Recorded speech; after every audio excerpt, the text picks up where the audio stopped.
with a micro brew. Today on the FoodScaper podcast, I am sitting down with one of my favorite voices in the sustainable landscape world. Hilarious, deeply knowledgeable, and not remotely interested in pretending bad ideas deserve respect. Daryl Lindsey is the founder of YardFarmer, a designer, educator, and rainwater harvesting specialist with a rare talent for explaining complex ecological ideas while also making you burst out in laughter. She's built a fast-growing sustainable landscape studio and is not afraid to challenge conventional wisdom. Sometimes she manages to be both thoughtful and delightfully irreverent about it all. In this conversation, we are going to get into how YardFarmer came to be, how she designs and supports projects both local to where she's living and from a distance, her training in permaculture and rainwater harvesting, and yes, a few spicy takes that might ruffle the blades on some Kentucky bluegrass turf. So go ahead, make like some native rain garden plants and root yourself down for this conversation with Daryl of YardFarmer. Welcome to the podcast, Daryl. Thanks so much for being here. Thank you for having me, and thank you for that really nice introduction. It was so fun to put together. You've got awesome. Such a fun story to tell, and you have genuinely been making me laugh for however long I have been following you. I was just like, what? You're hilarious, and I just want to see more videos that are both highly entertaining and highly educational.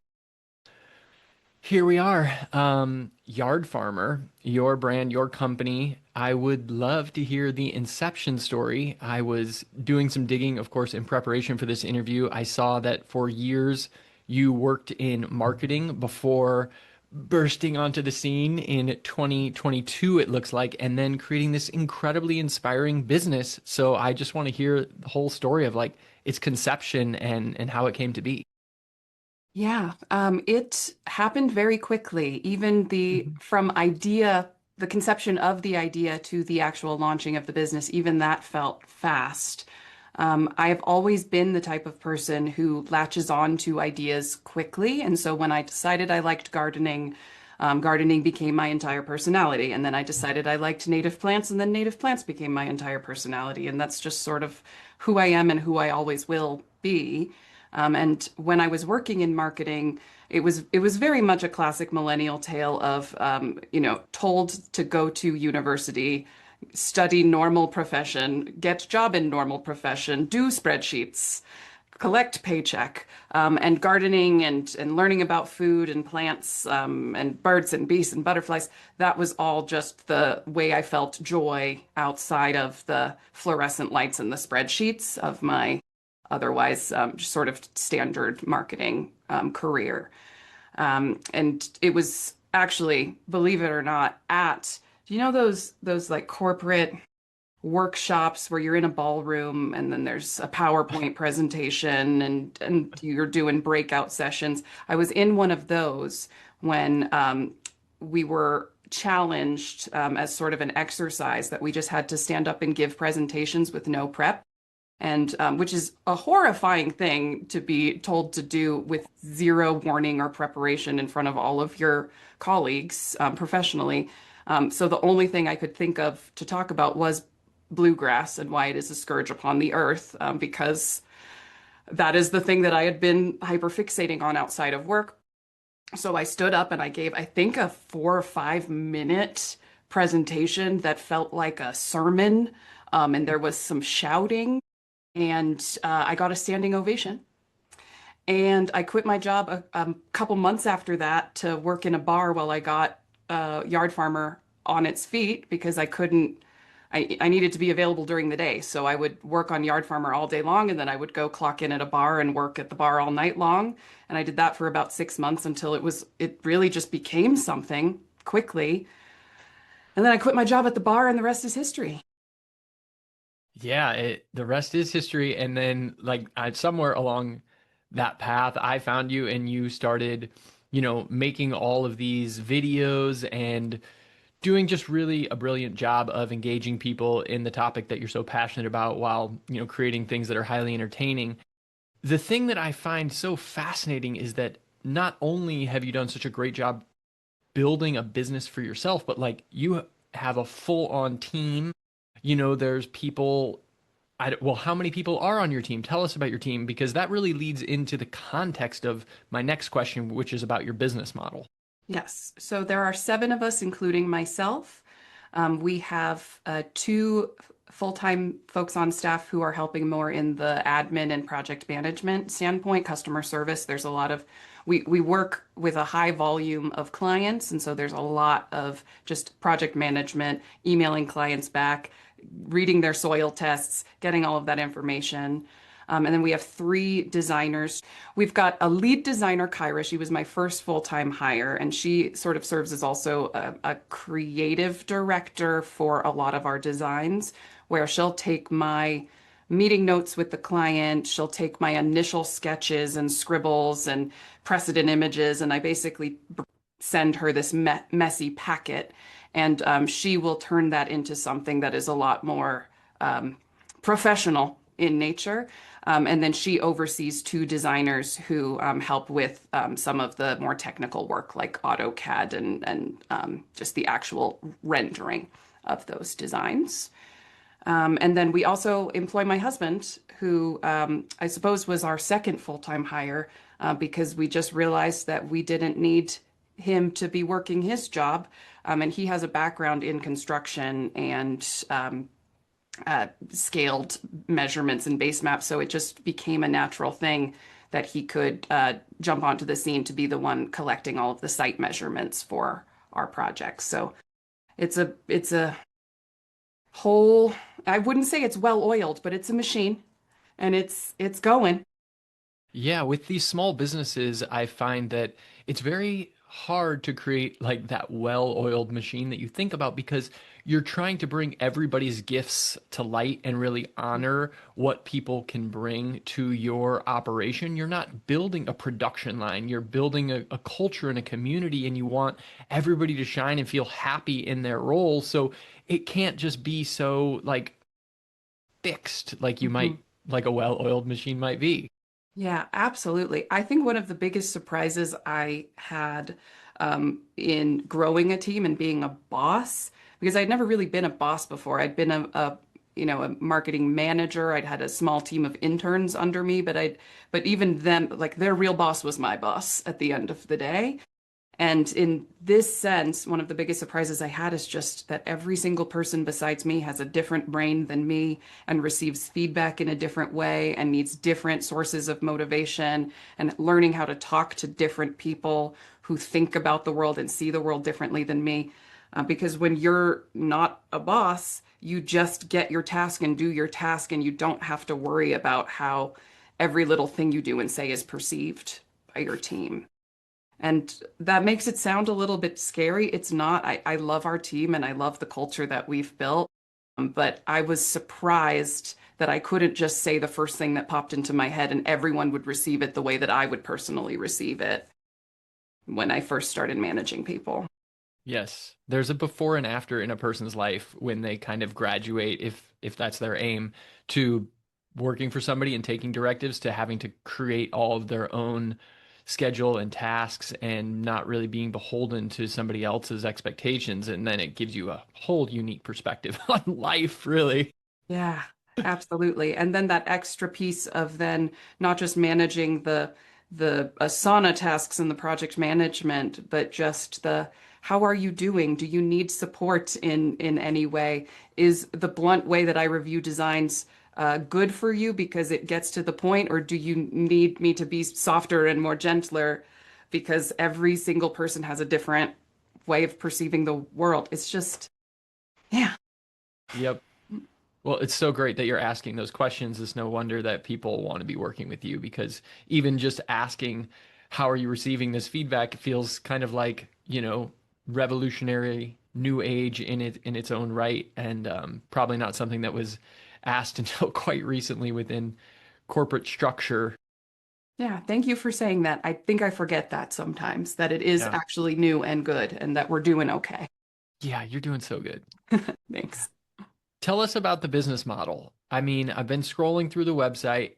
I see that there's obviously a lot of consultation and education that's going on, but like, yeah, 7 people. I mean, you're doing there's a lot of stuff going on, clearly. What is the business model that you would describe to other people out there? Yeah. By a huge margin, the primary thing that we do, because everything else is 5% or less of the business. The primary thing we do, the real meat and potatoes, is just real landscape designs for primarily residential homeowners. There is a heavy focus in permaculture design and water conservation and edible landscaping and native plants. We do a lot of food forestry design that where we work that into small scale residential landscapes. That work starts with the consultation, which ends up being a lot of my week is having these initial consultations with hopeful clients who've reached out. But then I'll put a proposal together at the end of that call based on the conversation that we have. And if the client wants to move forward with a full design, they then book a full design package. And then we onboard them as a client, and it's a couple months process because we're booked out a ways of working together and going and getting the measurements and learning what they like and don't like and putting a draft together. And we're doing a pretty high volume of these designs. It's important to me not to outprice just the regular millennial homeowner. And so we keep our prices relatively accessible and therefore have to do a lot of designs in order to sustain the team that we've built. So it's overwhelming sometimes, but fun and exciting work. Yeah, I relate. Do you do a unique proposal for every yard, or do you basically say like we do, small yard proposal $500, bigger property $1,500, or do you have it formulated in a way that's worked out for you to kind of streamline a little bit? Great question. It is custom for every single yard, but of course there are sort of benchmarks where I understand if it's a standard quarter acre property and it's a flat lot and the needs of the client aren't very complex, that is coming in at a certain price. Whereas if it's 2 acres on the side of a mountain, that's coming in at a very different price. And so while there is not a set price list where it is fully standard for every client, it's become very easy for me after a single hour conversation to know like what I would need to charge in order for that project to be profitable for our team. Yeah. You do a lot of what seem to be remote design consultations as well. Do you do remote design work, or is it We just the do. consultations?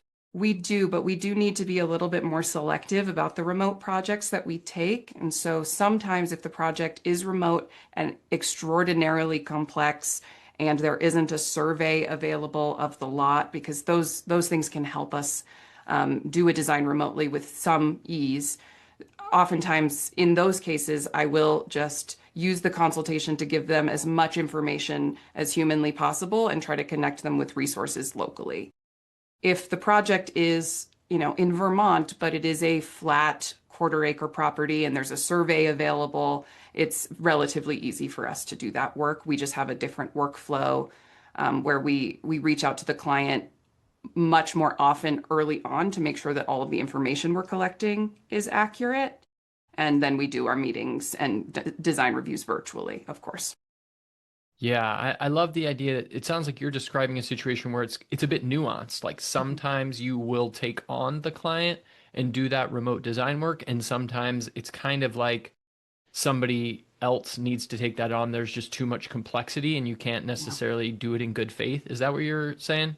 Yeah, I can tell a client, and I'm happy to be quite frank and honest with them in the call, that I'd love to work with them. They seem wonderful, and sometimes I've even joked like I would love to take your money. I really would, Yeah. but you live on the side of the mountain in the Pacific Northwest, and there's 200-foot tall Douglas fir trees blocking your entire property from satellite view, and I'm not going to actually be able to give you an accurate design without being there. And so we should find somebody locally who can help you. That's key. And then how do you handle work outside of your region? Like, do Mm. you work with somebody calls in from Vermont? Obviously, that's not Salt Lake City, Utah. Is Mhm. that something that you all are just kind of like nationwide, worldwide? Not worldwide yet. probably not ever. We have worked in Canada and in the United States, so not, and in Alaska, so not the lower 48. We've worked in North America. Um, with other regions, sometimes the project is a little more challenging if it's a region that we haven't worked extensively in and don't already have a list of the right native plants built.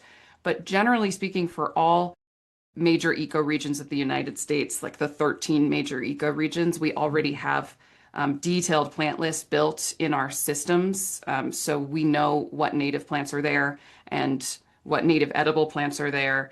And though it's easy to, even in Utah, I will still pull the climate data for that site and pull the nearest weather station and make sure I understand what their peak rainstorms are and all of that. So that information's easy to pull regardless of region.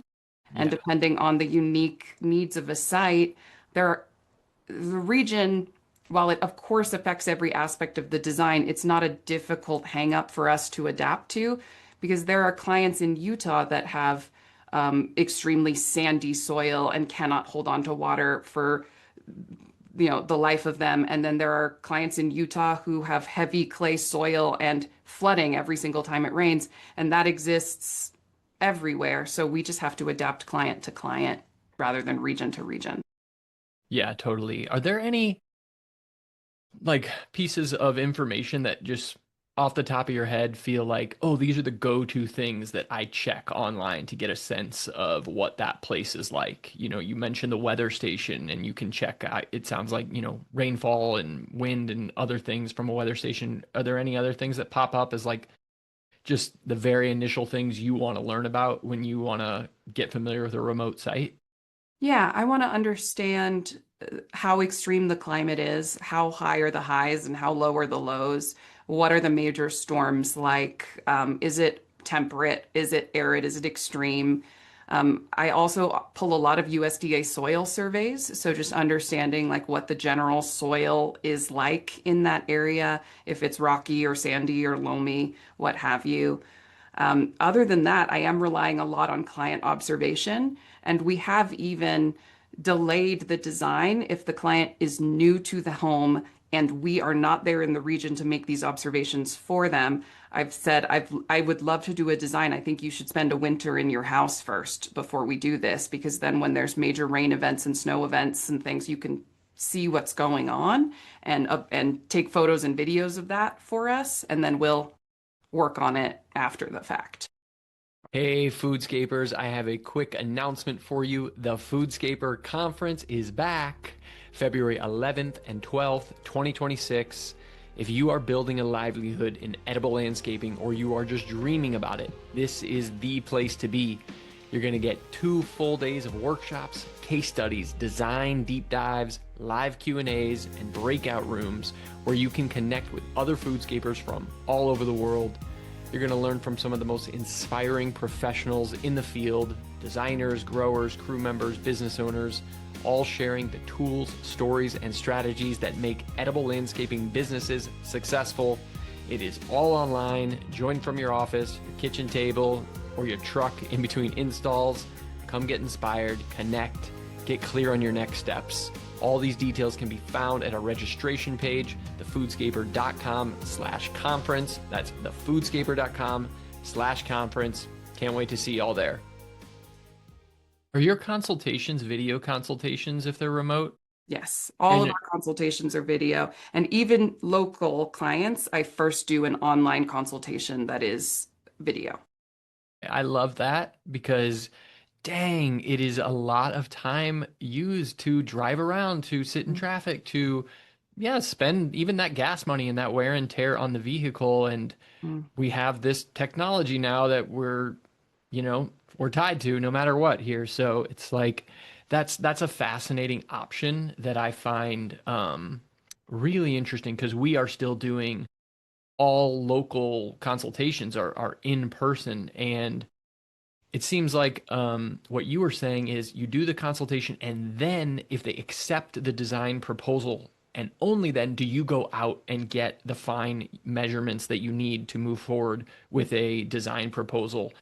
Do Yes. you, is that sound like I summarized it right?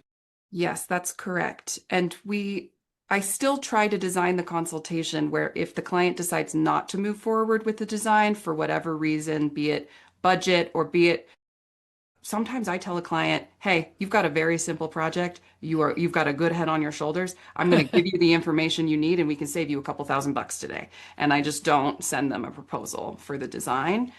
Um, our system, I think, is really, really good now. I'm very proud of what our consult what our consult experience is like for a client.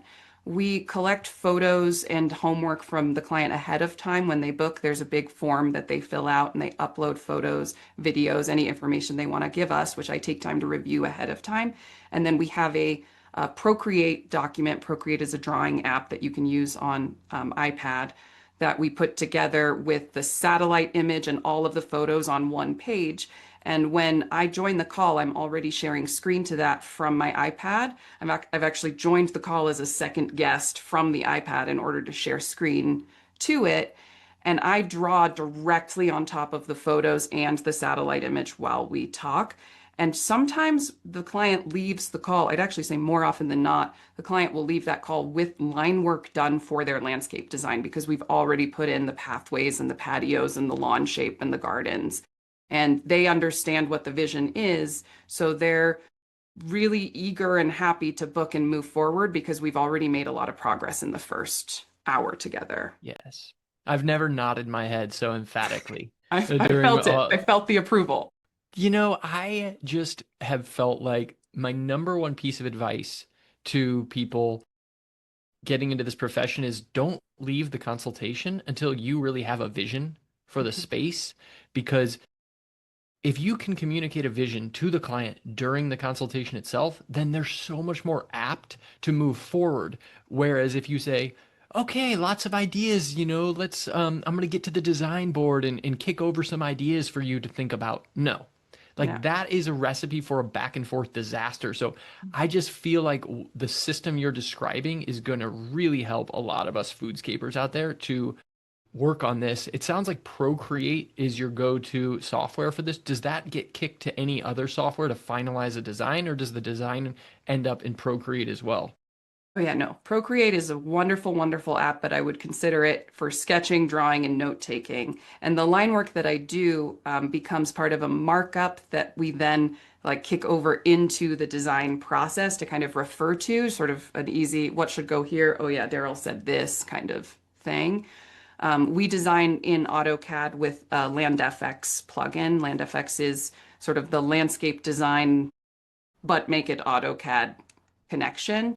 And that allows us to build really robust plant lists that we can work on. And when you place all of those individual plants in the design, it'll then populate the plant schedule page for you.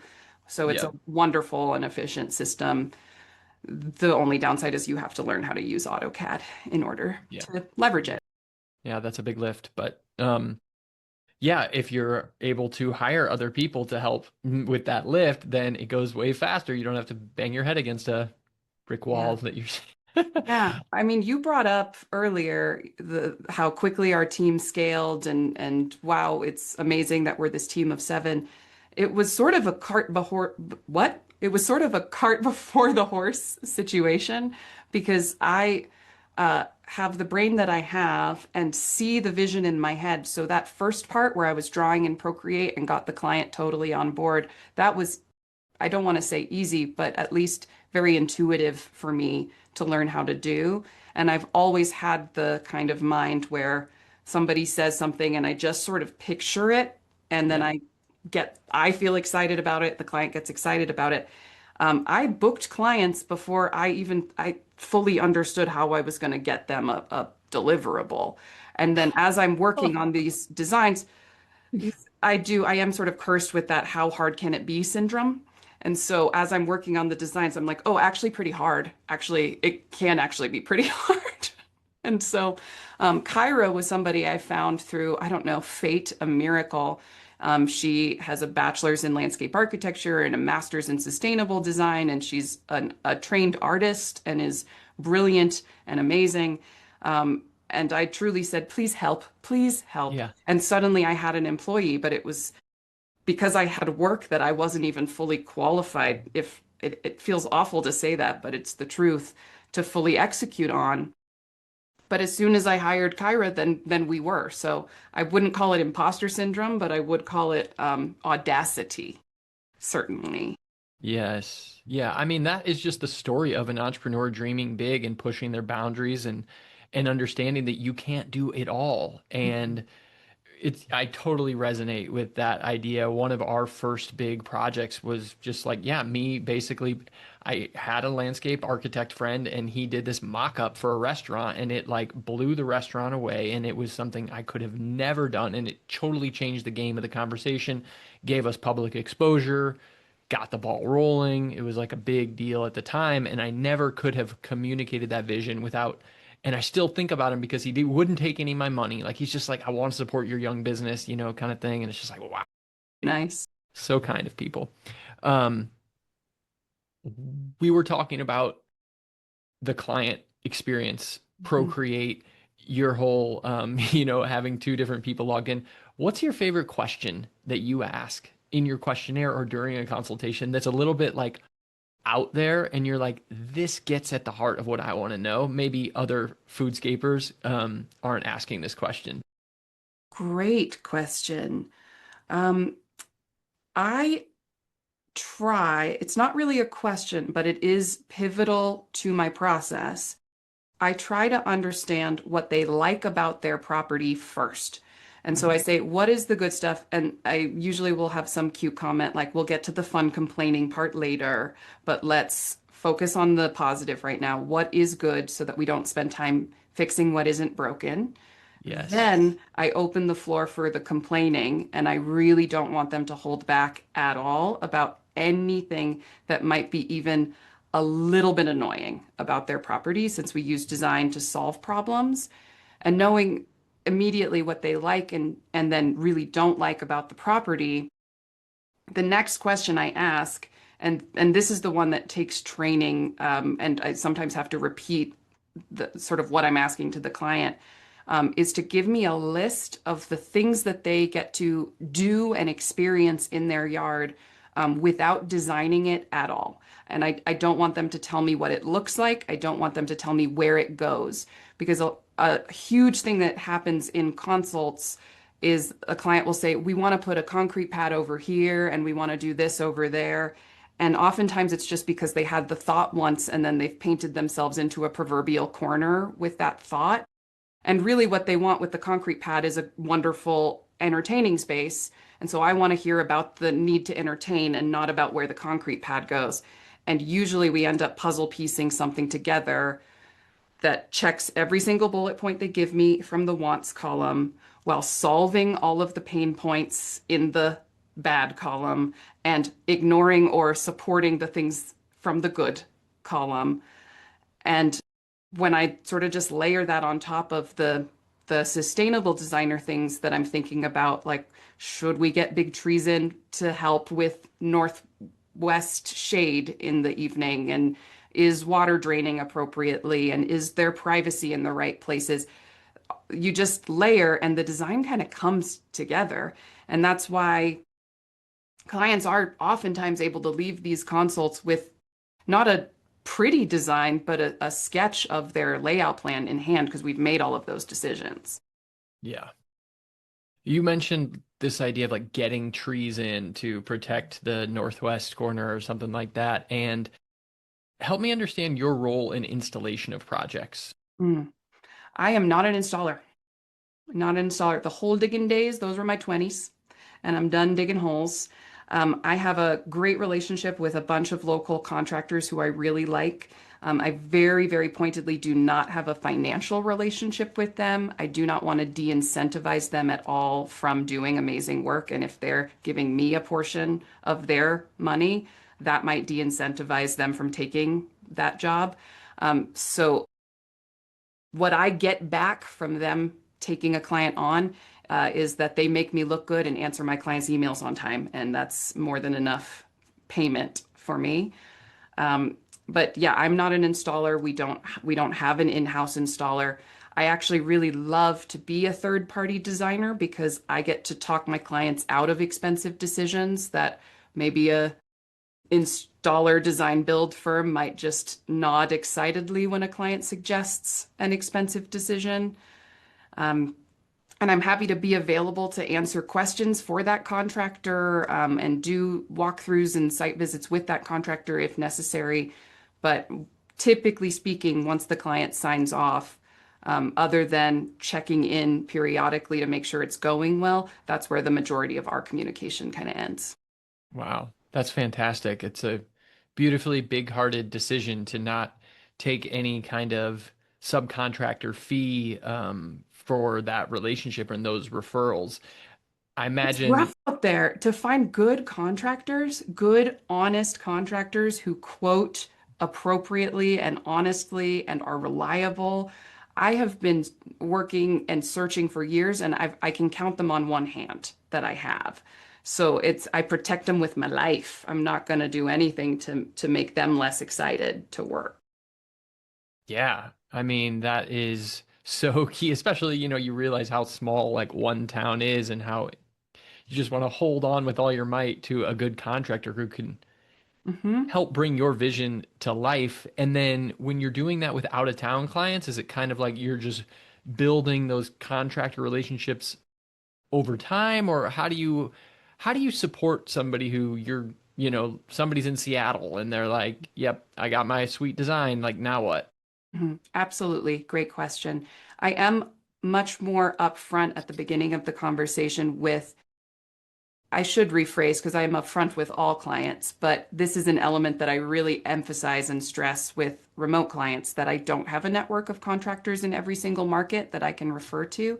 And so if they're choosing to work with me as a remote designer, they are taking on, as a client, the responsibility to manage the install.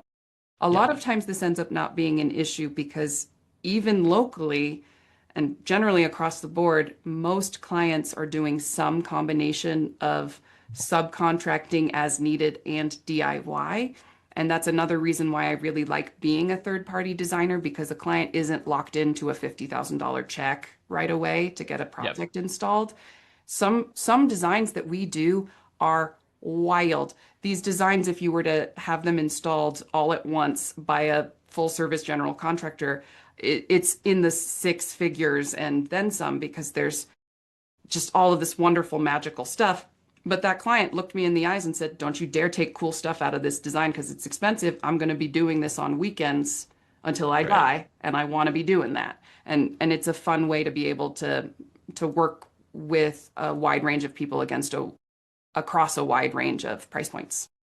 You mentioned that you like had your first hire of your designer before, but like this idea of hiring people, it is one of the number one number one things people reach out about because they are comfortable enough managing themselves, but like becoming a business owner who then has to like pay people, it's like the scariest thing. And it was super scary for me. I'm wondering like what would be your advice or what are your thoughts for people who are kind of starting to get momentum doing this work and then they realize like if I want to not dig holes forever, if I want to find more joy in the work, if I want to be supported by a team, if I want to make more money.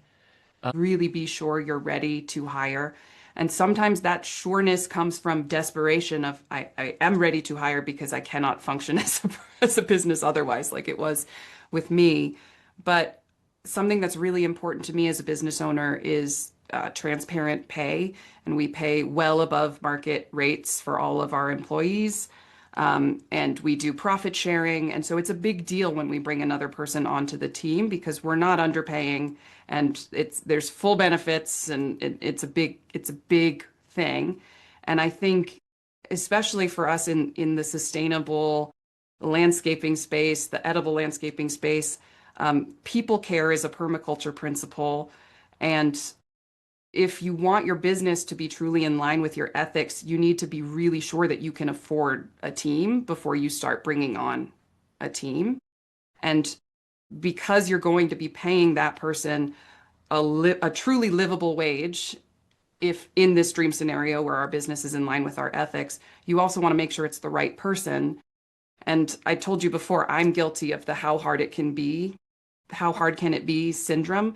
And I think because as I also mentioned, thought that everyone's brains must be like my brain, at the beginning said, yeah, you can do it. How hard can it be for you to learn how to do this thing? But because everybody is different and everybody learns differently and takes on new challenges differently, I think it's important, especially if you're a really small business who's bringing on core team members where they will be shaping the culture and the outputs that you're giving to clients in the future. Make sure that there is demonstrable portfolio pieces that this employee, future employee, already has proven that they can do the exact job that you are hiring them for. I think in the future, as you get bigger and your business grows, you can get a little loosier and goosier with it and say, yes, absolutely, my lead designer can train this new young up and coming fresh face. But at the beginning, like, you're taking this huge leap to pay a full-time salary to someone that they should already know how to do the majority of the work that you're asking them to do. And their resume should prove to you that that's hopefully the case. Yeah. In my experience, that often means even though you're paying well, it's a person who's kind of overqualified and passionate about the work that you're doing and wants to be a part of something exciting. And what a huge compliment that is when that happens. Yeah, and you had said before, with being a small business, we get this opportunity to shape culture, and that is a huge, huge plus where, I want to pay well above market rates, but if one of my employees is supremely overqualified, a great example, our technical designer, she's an architect. We stole her from corporate architecture. What I maybe couldn't have offered her in terms of a fancy architecture job package, I can offer her flexibility to pick up her kids at 3 p.m. and I can offer her like a safe, relaxed work environment where she doesn't feel like she has to perform her job, like perform the act of showing up with a little button-down shirt on, but can just sit down and do the work in her busy life. And I think that's a huge, huge thing that we as young small businesses should leverage. Like, it doesn't have to be like our mom and dad's workplace. We should create a work culture that actually cares for people and treats our employees like human beings and gives them grace and flexibility and a nice kick-ass life, which I think is that's for me my goal beyond profit, beyond cashing a big check at the end of the year, is if what we can make as Yard Farmer can then be reinvested to where everyone, myself included, pays all our bills, has some left over, goes on a vacation once a year, and like isn't freaked out about money, then that's the win. And I'm not even really concerned with being profitable as long as all of that is happening. Yeah. I resonate so deeply. That's such a beautiful vision. What part of your culture at Yard Farmer do you find that you're most proud of? Do you all do anything in particular, anything unique that you've helped to shape that you're just like, this makes me feel so proud of the business that we've built? I think that I sort of alluded to it or implied it just a moment ago. Okay. In that it's a flexible work environment where we pay transparently and above average, and we profit share at the end of the year, where after setting aside an emergency fund and things like, can we keep the lights on if I died, or, that kind of money where we put it in an account, all of the excess is divided equally amongst all of the employees. And I would rather do that than cash 80% of that and pay the other 20% out to taxes because it's logging as profit. And my goal is to be like the best, most flexible job that any of these wonderful employees have ever had or could possibly have, because turnover sucks. And we haven't had any turnover because once you're here, I want you to stay here forever, essentially.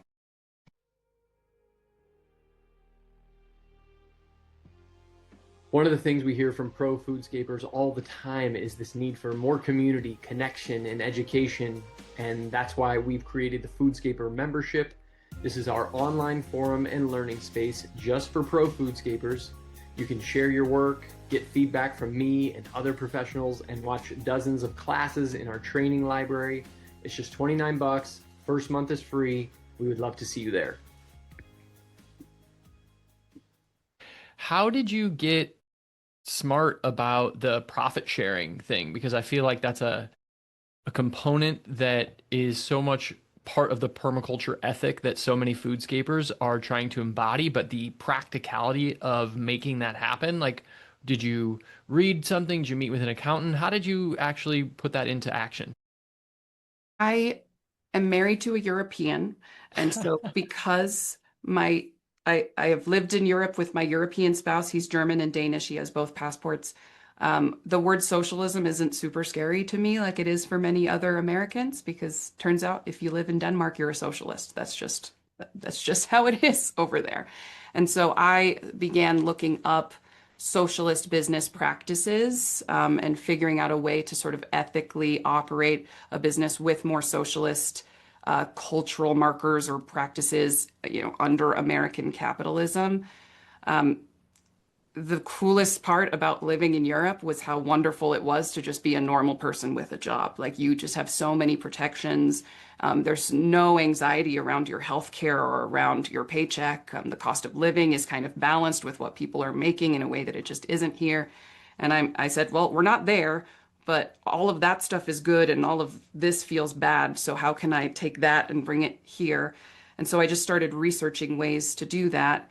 And the profit share just felt very straightforward, where I think it actually did sort of blow my mind a bit, because in America, the goal culturally for businesses and therefore for everyone is growth at the expense of everything else. And the only way to record growth is to record profits. And when you record those profits, the profits go to the CEO and the shareholders, and none of it goes to the employees, because those wages are stagnant and have been stagnant. And when it finally clicked in my mind that if I myself am paying myself a wage where I am comfortable and I have no financial worries, what is profit? Like, I don't need to actually be like, and we had $1 million in profit at the end of the year, because everyone, including myself, gets to go to work and do a job they like and not be worried about their finances. So the goal is kind of not to record any profit at the end of the year. And that's why we distribute it. Of course, we do have to record a little profit, because I don't want to have $0 in the bank in case the worst happens. But we set aside the emergency fund, and then the rest gets divided. Amazing thoughts, and very inspiring around corporate culture, how you built the business and stuff. I want to transition us a little bit to some of the more geeky rainwater stuff, the stuff that I see you talking about on so many of your videos. And one thing I haven't seen your hot take on is engineered soil. And that's always like been a thing that I have run up against with the architects and the engineers. And we do so many rain garden projects, but we just use the native soil and never bring in engineered soil. I wanted to hear your hot take on engineered soil, and maybe a quick primer for folks on what it is. Yeah, can you give me actually a little more context about what you mean? Do you just mean bringing in topsoil, like Yeah, new build? thanks. I should have specified more. Many times where I am at, if you want to have a rain garden, for example, meet the specifications of the engineer, the landscape architect, excavation diagrams are provided, and then a certain elevation or a certain depth of engineered rain garden soil needs to be brought in. So it might specify that this, 5 by 12 to be then backfilled with this super fast draining engineered soil. Engineered meaning that it has all kinds of product,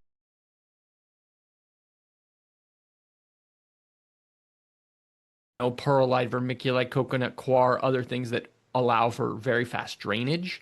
And then and only then does it qualify under best management practices as a approved rain garden site. Yes. I've read a lot about this practice of adding that well draining medium to a rain garden. It's not what we do, and it wasn't what I learned to do when I studied rainwater harvesting. I got certified through Watershed Management Group out of Tucson, Arizona. We use wood mulch in rain gardens, but just the same way that you would mulch around the base of other plants. I actually have never run into a civil engineer or architect coming at us with concerns about the lack of engineered soil. And we work on new builds with civils a lot. In fact, one of the projects that we're on, it was actually one of those ones where the house had fully maxed out the amount of impermeable square footage that the lot would allow, and we had to provide an incredibly detailed drainage plan to the city of Salt Lake in order for that really house, but also landscape to be approved. It did not include engineered soil, and it was approved. And so I wonder if it's a regional thing, Hmm. perhaps. However, it could also be that because our rainwater plans are incredibly detailed and they are calculating the volume going to every single downspout, and the rain gardens and swales and basins that we design are graded appropriately and sized appropriately, it could be that we're getting approved on a more case by case basis by those architects. And I don't even know that that case by case basis is happening. Yeah, that's awesome. I'm super encouraged to hear that you're not having to rub up against that. And for people who are interested in going deeper into some of the rainwater calculations and stuff that you described, I know you have some YouTube videos where you walk people through that. I'll also just give a double shout out to Watershed Management Group. I did that same certification, and there's not a lot of us who do that. So, yep. It it was 100% worth it. If anybody watching this is on the fence about it, just go do it. It's a week. It's in Tucson in the fall or the spring. It's beautiful. You'll have a wonderful time. Yeah, those Yeah, I trainers, learned. they were so amazing Mhm.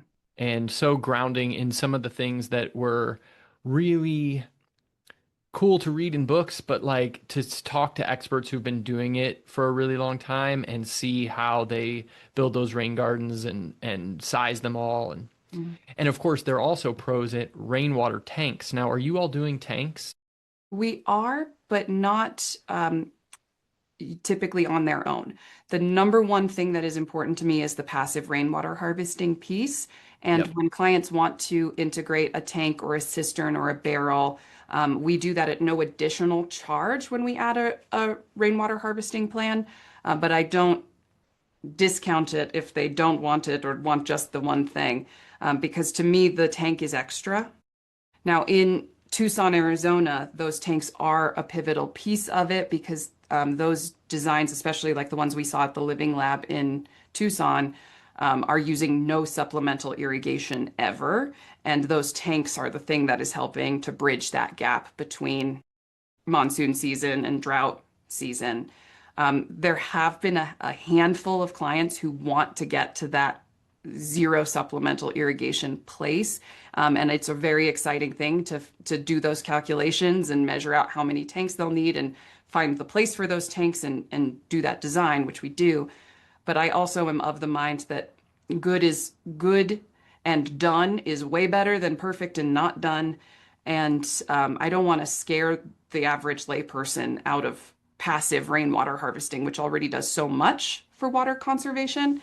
And so to me, if a client does passive rainwater harvesting with drought tolerant native plants and then turns on the hose once in July and once in August to like kind of keep things okay during the drought, congratulations, we're still saving hundreds of thousands of gallons of water per year at this house.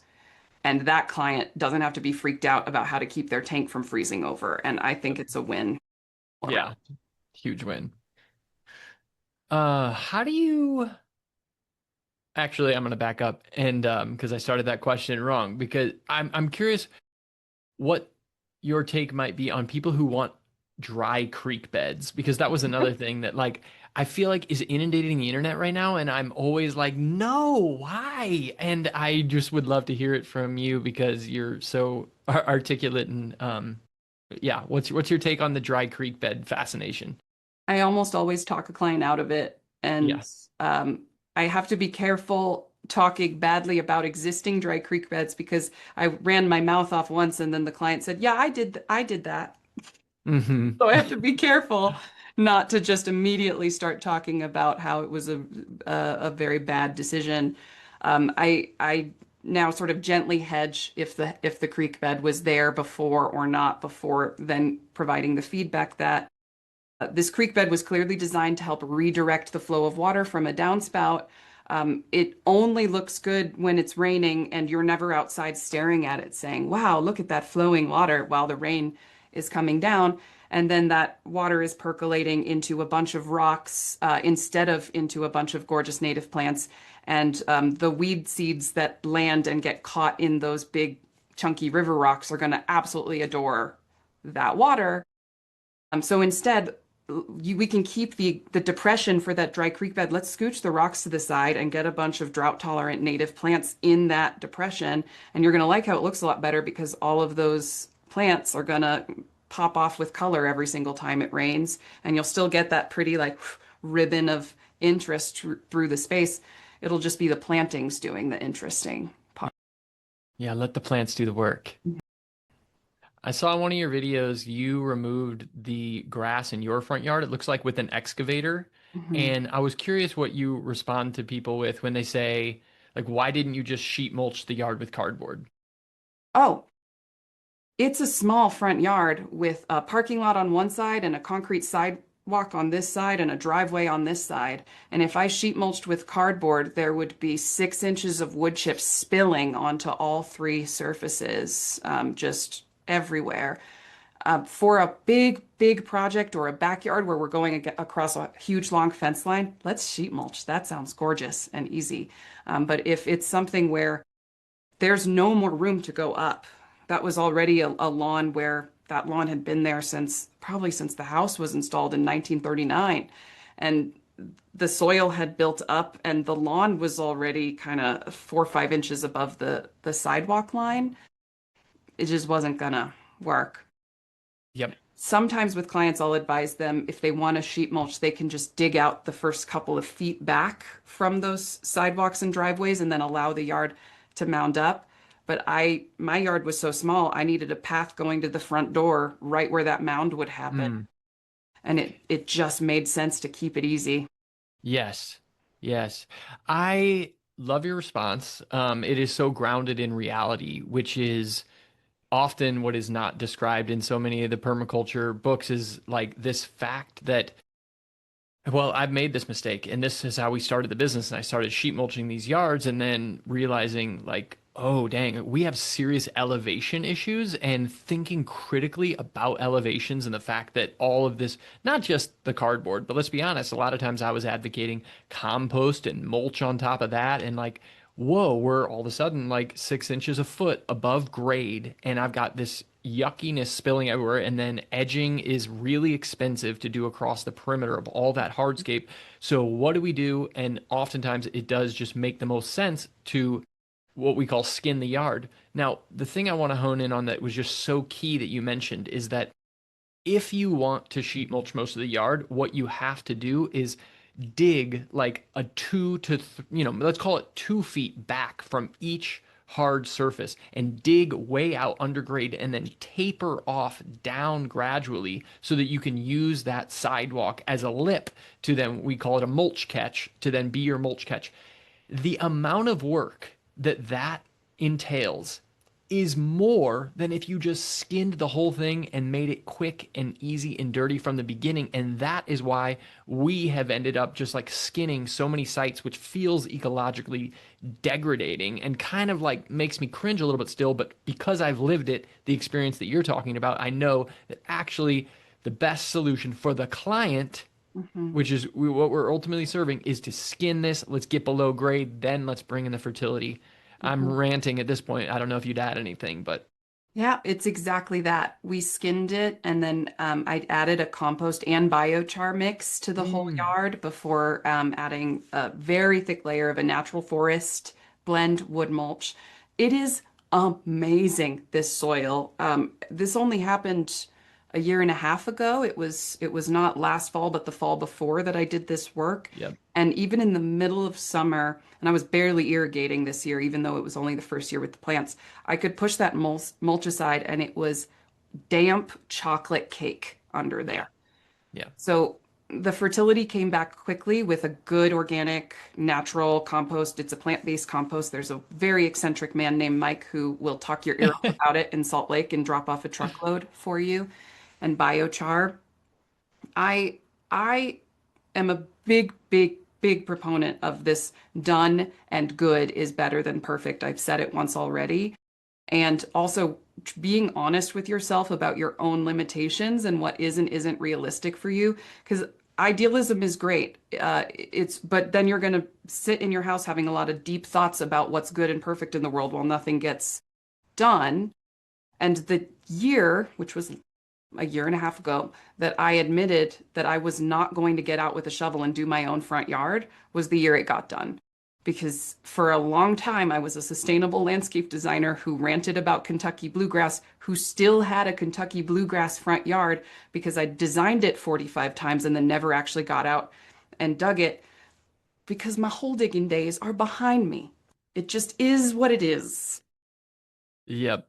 Yeah, that's when we got more into using small pieces of machinery and Mhm. um, augers that Yeah. are and all And that to good be stuff. fair, I don't mean for gardening. Like I will plant my Right. little plants that I pick up, and I'd like to tuck 4 or 5 new perennials in the front yard every couple of months, and plant out my vegetable garden in the back. I'm just not going to install 2 caliper trees by myself anymore. Yeah. It's just not in my ministry.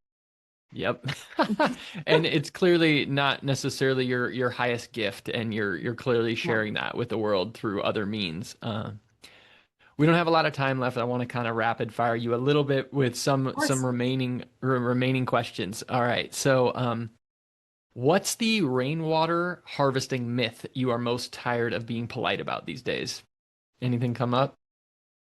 I mean, A myth. I'm not polite. So I That's why I asked you. That's the thing. You're Um, right.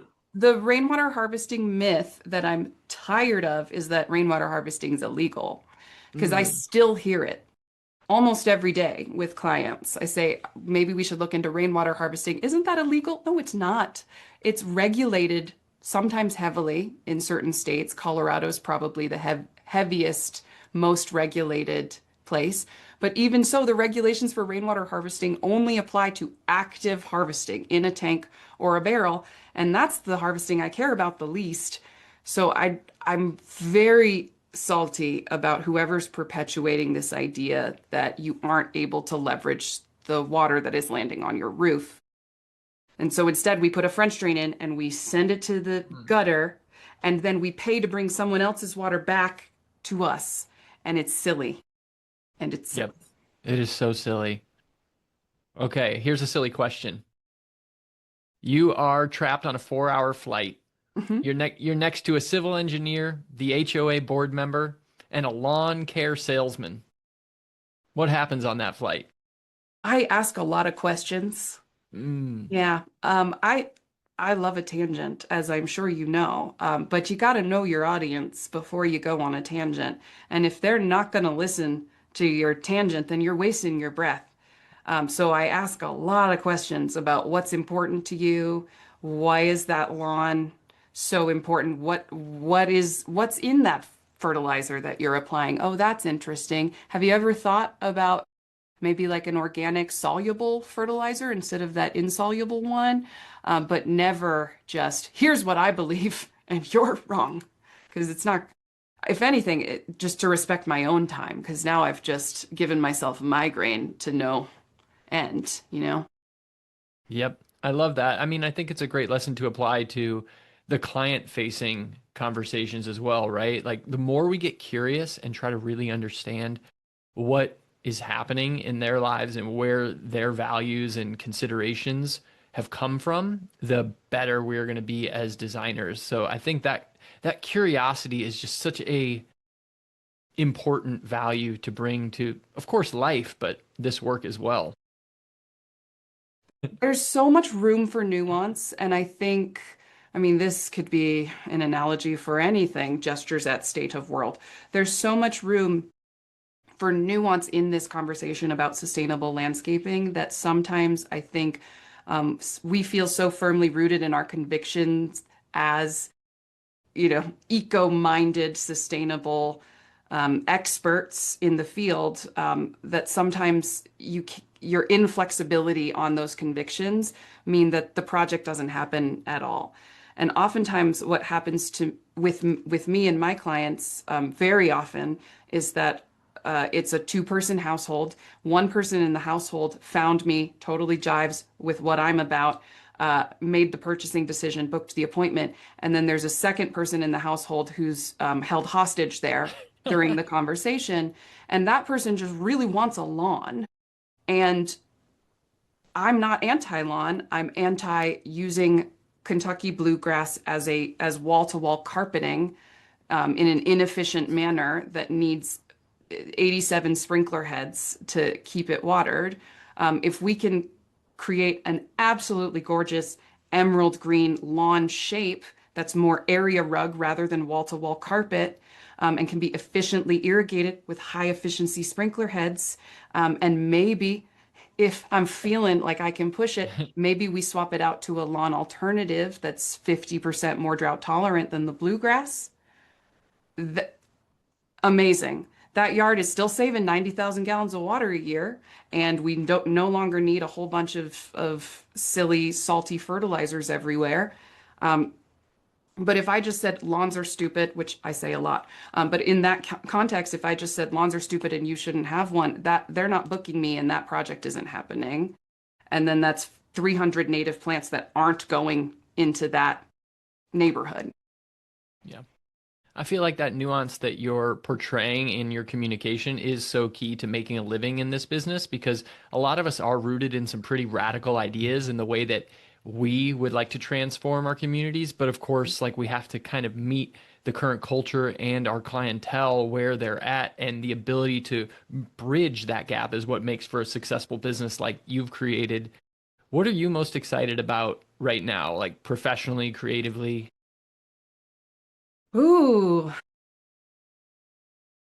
professionally or creatively, I don't know how sexy of an answer this is, but because it was so full steam ahead for so long, our goal in 2025 was to really put boundaries in place on my time and figure out where we can make our workflows more efficient so that hopefully in 2026, we can keep the mental breakdowns to a minimum this year. We'll see. But already just the first half of January has felt so much more balanced and sustainable for just my energy, where I'm like, oh, I can take a lunch break and go on a walk while the sun is still up. That seems fake. That's not real. So I'm excited to see where this year takes me, in that I love this work and I'm in it for the long haul, and we need to structure it to where it doesn't kill me. And I think we might have done it, knock on wood, of course, but I'm really excited about continuing to love my job without crying about it every 2 to 3 months. So that should be fun. Yeah, it's a lot. It's a Mm. lot to take all of this on. And yeah, thanks for being authentic and transparent in that. There's crying. There's really Yeah. hard days. There's really hard weeks. Yeah, the business scaled the way it did and grew the way it did because for a year of my life, I thought about nothing else. I would wake up and I could tell in my half sleep I was already dreaming about it. And then I would get up and start, and then I would work until I literally could not think a thought, probably 1, 2 in the morning. And then I would go to sleep crying. And I did that for longer than I probably should have done. And then we brought on more team members and it got a little better, but in some ways worse because the business scales and there's more to do. And I just realized that I can't work every Saturday, and I can't have 10-minute breaks in between meetings that are all day long and then still expect myself to do design work and admin work at the end of the day. And it took a year of devoted effort, both on my part and my team's part, to change the way that we work and change the way my schedule's built and put harder boundaries on what warrants a 90-minute meeting versus a 60-minute meeting versus a 45-minute meeting, where now I finally feel like I can breathe. And I hate that my answer to your question about what I'm excited about is that I'm working less, but I really do love this work, and I wasn't going to keep loving the work if I kept working at the pace that I was working. Yeah. Yeah, there's no wrong answer with that. You get to be excited about whatever you get to want to be Yeah. excited about. And so Yeah. many people resonate with that idea who are in the startup phase or in the early years of their business. So I think it's a great answer. What can you tell to people who want to learn more about what you're putting out into the world? What's your send off in terms of finding resources, connecting with you, learning from you, all that good stuff? Amazing. Yes. So our business is Yard Farmer, and we are yardfarmer.co, not com, on all platforms, including socials as well as the website. So yardfarmer.co is where you can find me. And I make a bunch of silly videos where I talk kind of like this at my phone about the world. So I hope to see you there. I'm sure many people will leave this interview and follow along if they aren't already. Daryl Lindsey, Yard Farmer, thanks so much for coming on the FoodScaper podcast. Thank you for having me. Alrighty, friends, thank you so much for spending this time with us. This episode was edited and produced by Rachel Kaplan. If you enjoyed this conversation, I would be oh so grateful if you would take a minute to review the podcast or share it with one of your groovy friends who's also into foodscaping. The music that you hear in this podcast is one of my tunes called Honeydew, and you can hear the full album at nobigdeal.bandcamp.com. Thank you all so much for listening to The Foodscaper, and we will see you at the next episode. I'm gonna have my honeydew and eat it too. Life can be twice as nice on the farm with a microbrew.